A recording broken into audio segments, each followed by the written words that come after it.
pos-pos Angkatan Laut maupun di Lana-Lana. Pak Jenderal, di luar dari untuk pengawasan di Pulau Aceh sendiri mana untuk kapal? Di Pulau Aceh. Di Aceh. Di Aceh. Siap. Itu gimana? Apa itu masalah Terkait dengan Rohingya? tanggapannya dari Pak Kebetulan ini pasti ditanya.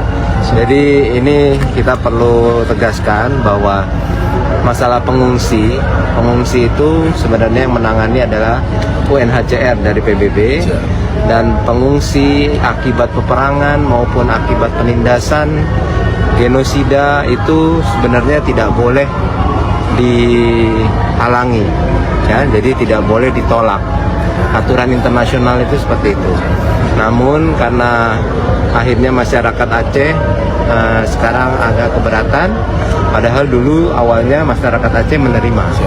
Nah, ini tentu saja akan kita koordinasikan dengan pemerintah daerah bagaimana baiknya, apakah ditempatkan di rumah detensi. Untuk rumah detensi ini harapannya nanti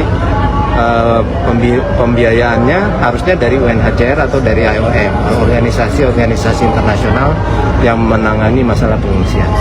Nah, itu yang perlu